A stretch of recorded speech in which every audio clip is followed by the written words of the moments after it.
that we have today, end of the day, this is lesson learned, deploying an open networking fabric at the rural telco edge.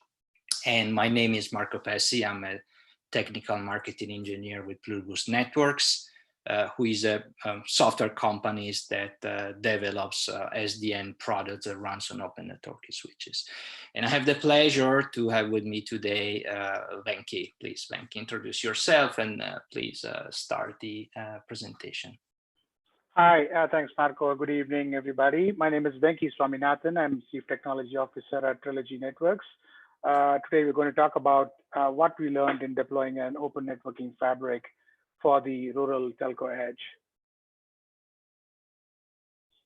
What we're doing at the rural telco edge is, as part of the Rural Cloud Initiative, we are building a distributed multi-tenant cloud platform covering 1.5 square miles of rural America. And we are connecting all the rural telcos on a single network fabric, so it becomes a unified edge network. And this telco, the open network we are creating is extending into all the telco networks across rural America. Next slide, please. The application we are today going to talk about is a farming application. We're deploying an environmental management solution for the farm. This farm is in called Hearst Greenery in Missouri. We set up automated environmental monitoring for precision agriculture application to monitor real-time temperature, humidity, soil moisture, so you can optimize the yield coming out of this greenhouse. We deployed a private LTE network here to cover the greenhouses, so all the sensors can be directly communicated into the network. And we deployed an edge platform at the telco edge, which is about 20 miles away from this farm, where the IoT application that gathers the data from these sensors and helps the farmer manage and optimize the controls on the heating and vents, so that the temperature that is on the greenhouse is constantly maintained and a consistent environment is created for the crops to grow. Next slide. When we started designing this network requirements, we looked at the network requirements. We had some very specific things that we wanted to achieve with this network. This is a network that's going to be covering across multiple operator networks. It covers regional networks, it covers backhaul national networks, and it connects multiple operators. So that was one of the existing requirements. And because it was going to be across multiple telcos, we didn't want to have a single network platform, but we have to have more open network hardware. It has to be multi-site and multi-tenant. And then each tenant will require a dedicated network environment of their own with subnets, and then be able to have distributed routing.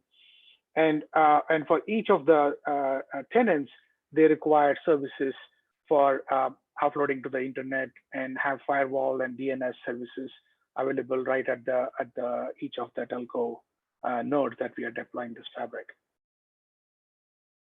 Next slide, Marco.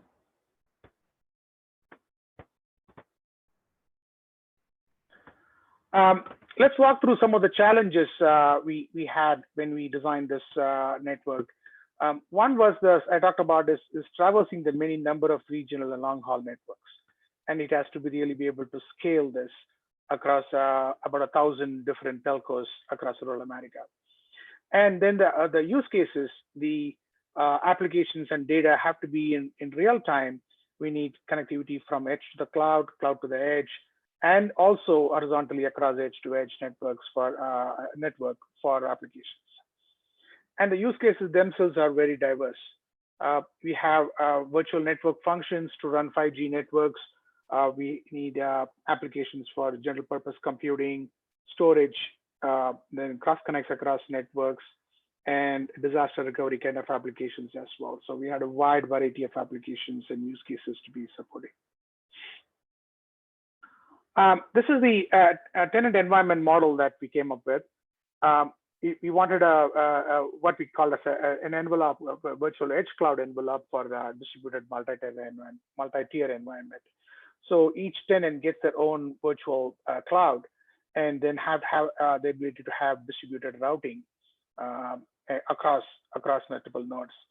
In this example, if you see, there are two tenants here, one Hearst Greenery, which is the IoT application, and a CDN application running, providing data at the edge. And each of the requirements are different. And we needed the distributed routing for the ability to leak routes across tenants as well as across the nodes. Next point, Marco. Yeah. In this example, if you see, it was deployed as an example here in Rockport, Missouri, which is close to that farm we talked about, and then in Dallas, Texas, as a backup there. And the tenant environment has to span across those multiple locations, and then also provide internet access and internet gateway in the respective locations. And the other requirement for us was to be able to do this in real time. So the API and the user experience, as configurations are made by the user, we wanted to extend that and provision those tenant configurations in real time. Great. Thanks, Venki. So let's take now a look at the switch and the architecture of the Pluribus network operating system that runs on the ONI switch. So at Pluribus, we use an OS that is compatible with ONI, and that is based on an Ubuntu distribution. So it has many similarities, for example, to an OS like Sonic. This OS also makes use, like Sonic, of the FRR, the free range routing, for running dynamic routing protocols like BGP, for example. The FRR software is embedded in a Linux LXC container for isolation. And then we use the BGP stack to provide IP reachability between switches throughout each operator network and across the Trilogy backbone, operator to operator. Of course, BGP was the protocol of choice because it scales well when you want to interconnect thousands of switch nodes.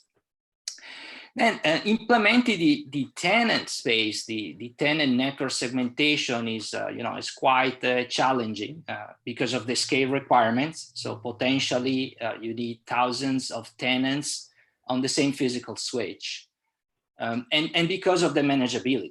So we need to provide a way to define the tenant space on a large number of switches. Maybe dispersed geographically, over different regions, using an approach that is as fast as possible, right, for the performance requirements, to meet the performance requirement, and using an approach that guarantees a consistent provisioning of the same tenant space on switches that are maybe tens or hundreds of miles apart.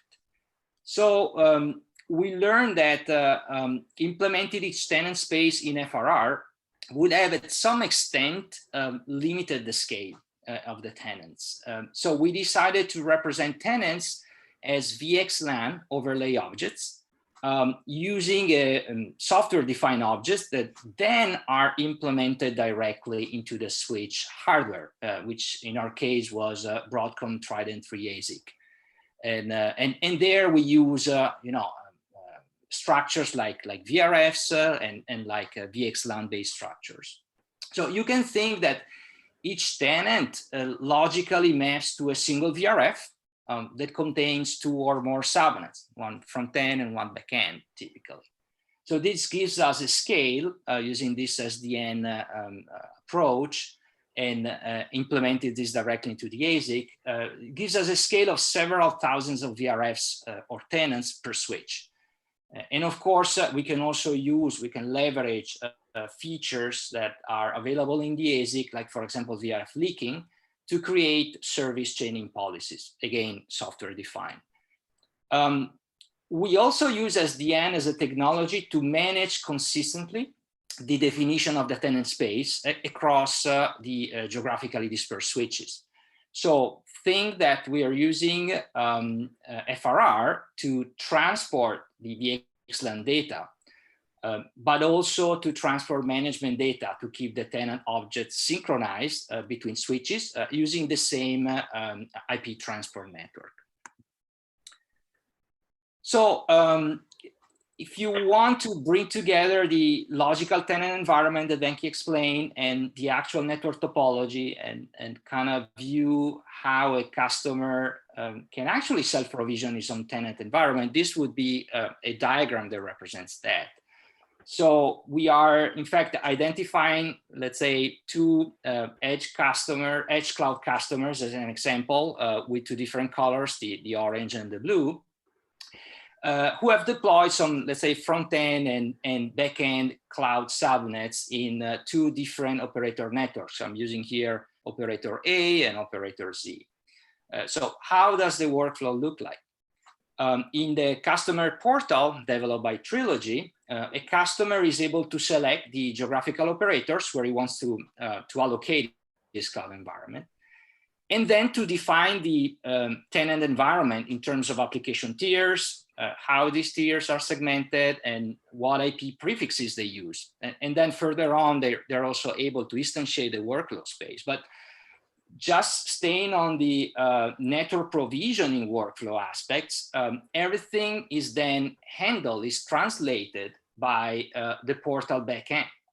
So in the portal backend, the orchestration will provision the distributed routing function, VRF and subnet objects, with a single atomic transaction per each operator. And same applies for service chaining policies. So the simplification effect is quite huge. For each tenant, the orchestration system just needs to program few lines of REST code per operator network, using a single IP per each operator network to whom to send the REST API commands. And this is regardless of the number of switches that are deployed in each operator network. So what did we learn here? And actually, let me turn this question first to Venki. Venki, what did you learn with this project? Yeah, so given the complexity and the distributed nature of the network, we first wanted to nail down what the user experience is going to be. So we started there first and say, how do we simplify a tenant's experience in creating this network environment for themselves, the ability to bring in multiple locations and be able to create a single network environment.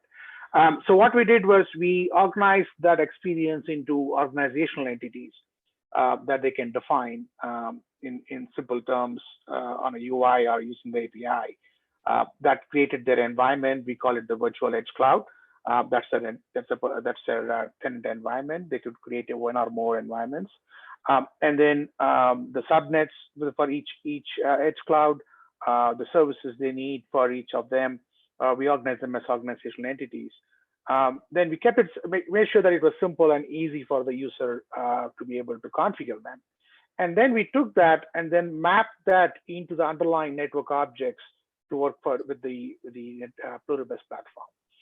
And in mapping that, we were able to then abstract a lot of the complexities of provisioning the switch across this distributed network and not have the user to be able to do that. So we simplified the user experience, did the mapping of those organizational entities into the network objects that the platform requires, and then that was then triggering the configuring of the switch itself, irrespective of the number of configuration items that has to be configured. Go ahead, Marco. Great, that was wonderful. So what did I learn? Well, this project it was very challenging from an automation design perspective on how we had to orchestrate thousands of switches potentially in the future. And so how to design a system that can scale at that number of switches, which are also dispersed over the nation, right? So imagine if we had to configure and monitor thousands of FRR routing instances from the same server. So we had to use and introduce some sort of hierarchy in the model, and that's where the SDN abstraction approach was essential because it allows us to reduce the complexity of the system by at least 10x, which by at least the number of switches that can be summarized in each operator network. And last point, and again, this is again about scale. So the massive scale required in terms of number of tenants per switch, in order to achieve that, you really have to think of you know, a model that is very lean, right? You don't want a fat model to represent a tenant on the physical hardware, and also you know, you want to essentially avoid to use too fatty network protocols. I mean, network protocols are great, but really if you want really to scale on the number of instances, you have to cut down on the protocols and keep it to the essential. So for example, we just use basic BGP for reachability, but for tenants, we just, you know, use a very simple, very lean software definition. If we were going to, let's say, try EVPN end-to-end, this would have made tenant definition too fat. And so it would have consumed too many switch resources. I would have not scaled to the thousands of tenants per switch. So this is really my take for this project.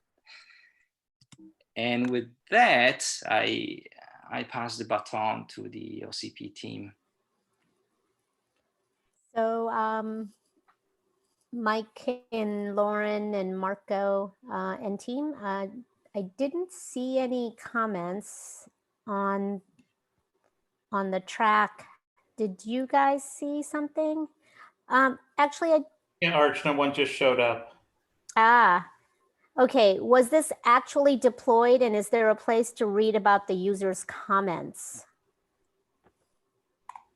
Yeah, I can take that one. Yeah, we have deployed this in one region in Iowa and Missouri. It's covering 4 telcos. There's more detailed information on ruralcloud.com and TeleGNet about this particular platform and the telco networks that we have deployed in.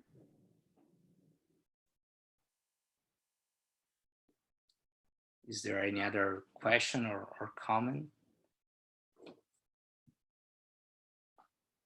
I was going to say, anybody on the Zoom call actually have any comments? You can also, anybody in the audience can press the join now button and ask your